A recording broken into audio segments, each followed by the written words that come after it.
जो भरोसा मुझे यहाँ के लोगों ने दिया है, मुझे नहीं लगता वो भरोसा किसी बाहर वाले टूरिस्ट को दिया जाएगा, किसी इन्फिल्ट्रेटर को दिया जाएगा। हमारे जम्मू कश्मीर में पिछले 35 साल से जो खूनी दौर चला उसका खात्मा हो।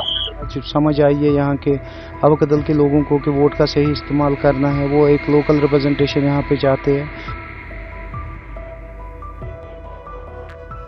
जम्मू कश्मीर में भारी सुरक्षा व्यवस्था के बीच दूसरे चरण की वोटिंग जारी है। इस बीच तमाम उम्मीदवारों की प्रतिक्रिया भी सामने आई है।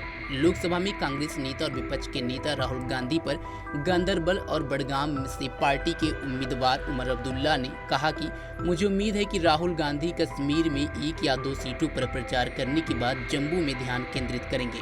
आखिरकार क्या होगा, कांग्रेस कश्मीर में क्या करती है यह महत्वपूर्ण नहीं है, कांग्रेस जम्मू में क्या करती है यह महत्वपूर्ण है। दुर्भाग्य से कांग्रेस ने जम्मू के मैदानी इलाकों में उतना प्रदर्शन नहीं किया है जितनी हमें उम्मीद थी।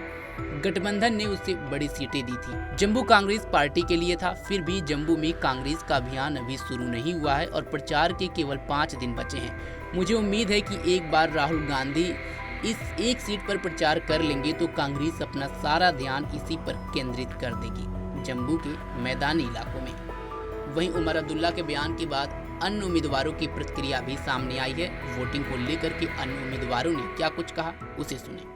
देखिए, इस इलेक्शन की काफी सिग्निफिकेंस है आज के दौर में। हालांकि जम्मू कश्मीर असेंबली का रोल काफी कट साइज किया गया, मगर ये एक वाहिद ऑप्शन है, वाहिद टेबल है जहां हम अपनी पॉलिटिकल ग्रीवेंस को रिप्रेजेंट कर सकते हैं, अपने जो जज्बात और एहसासात हैं वो रिप्रेजेंट कर सकते हैं।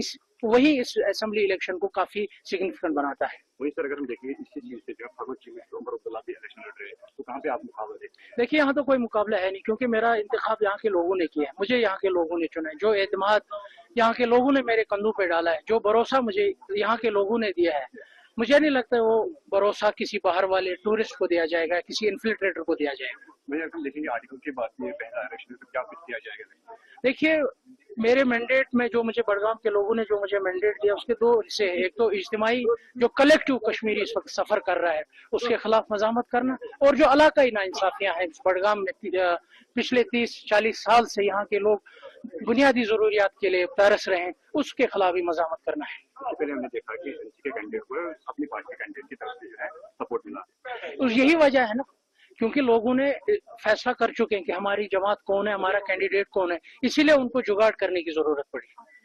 देखो, हम बदलाव की नजर से इसको देखते हैं। हम चाहते हैं हमारे लोग जेल में ना रहें, हम चाहते हैं हमारे बच्चे अब फिर से गोलियों का शिकार ना हो, हम चाहते हैं यहाँ पे डेवलपमेंट हो, हॉस्पिटल हो, स्कूल हो, प्रॉपर रोड्स हो, ड्रेनेजेस हो। हम एक इज्जतदार जिंदगी, इज्जतदार शहरियों की जिंदगी गुजारना चाहते हैं। तो इसीलिए अपनी पार्टी का जो मंशूर है वो मंशूर हम इंशाअल्लाह रहमान मनवान अमल में लाएंगे। और इसीलिए आज हम देख रहे हैं लोगों की कतारें जो है, जोग दर जोग वोट डालने आ रहे हैं। ये शायद बदलाव की सुबह के लिए दस्तक है।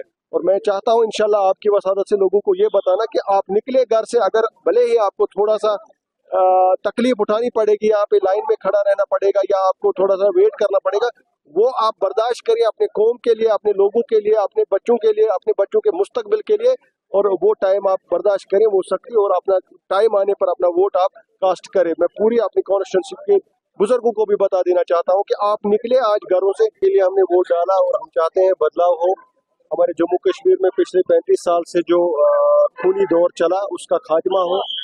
और हम नहीं चाहते हैं कि फिर से कोई बच्चे यतीम हो, हम नहीं चाहते हैं फिर से कोई हमारी बहन बेवा हो।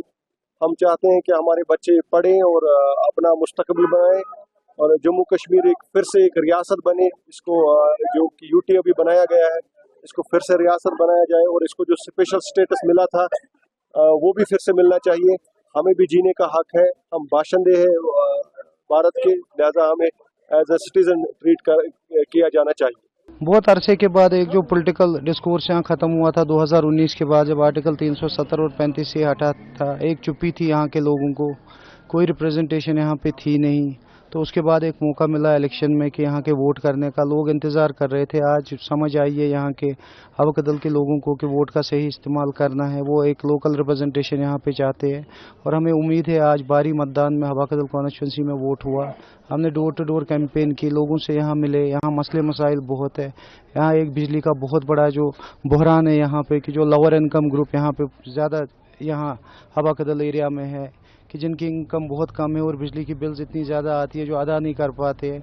वो चाहते थे कि एक्चुअल गवर्नमेंट आए कि उनको एक राहत मिले। यहाँ ड्रग का बड़ा मसला है कि जो पढ़े लिखे नौजवान यहाँ घर पे बैठे हैं, डिप्रेशन का शिकार हुए हैं, काम उनके पास है नहीं, वो ड्रग की तरफ गई है, वो एक चैलेंज रहेगा। हमें उम्मीद है, हम घर घर जाके अपना मंशूर बताया, PDP का मंशूर बताया, लोगों ने बहुत मोहब्बत बहुत प्यार दिया और हम उम्मीद है कि आज हवा कदल के लोग बदलाव लाएंगे। कुछ वोटर्स ने हमने बात की तो उनका कहना है कि हमने इसलिए वो कास्ट वोट किया, अमन चाहते हैं, तरक्की चाहते हैं यहाँ पे। हाँ, बहुत। अगर आप डेवलपमेंट के लिहाज से देखेंगे, ये जो इलाका हवा कदल है, हमने पूरे हवा कदल का दौरा किया। ये बहुत पसमानदा एरिया है। यहाँ 40-50 साल में कोई ऐसी चेंज नहीं आई है कि जो यहाँ के लोगों को राहत मिली है। यहाँ पे इंटरकनेक्टेड हाउसेज है, जहाँ अल्लाह ना करे कि कभी भी किसी घर में अगर आग लग गई तो आगजनी के वाक़े से यहाँ पूरे मोहल्ला का मोहल्ला तबाह हो सकता है। सो हमें गवर्नमेंट को, जो भी सिविल गवर्नमेंट आएगी इंशाल्लाह, तो हमें सोचना पड़ेगा इनको रिलोकेट करने का, क्योंकि बहुत ज़्यादा यहाँ पे कंजेक्शन है। यहाँ पे नई डायरेक्शन देने की, एक हेरिटेज सिटी है, हमें इसको ग्लोरी को रेस्टोर करना है। यहाँ पे हवा कदल एक खास डाउनटाउन है और जिसको रेस्टोर करने की ज़रूरत है। वोटरों से क्या अपील रहेगी आपको? मैंने वोटरों से यही अपील की, कल भी की थी और आज भी यही करता हूं कि सही अपना वोट का इस्तेमाल करें। यहाँ पे बहुत सारे चेहरे हैं जो बीजेपी बैक्ड, यहाँ पे बहुत सारे इंडिपेंडेंट कह लें 16 कैंडिडेट्स है यहाँ पे। तो कोई ना कहीं ये डेमोक्रेसी को यहाँ तोड़ना चाहते हैं, कोई इन्फ्लुएंस करना चाहते हैं कि यहाँ सही मुंतखब ना हो यहाँ से। ये तो वोटरों से यही अपील है कि अपने वोट का सही इस्तेमाल करें।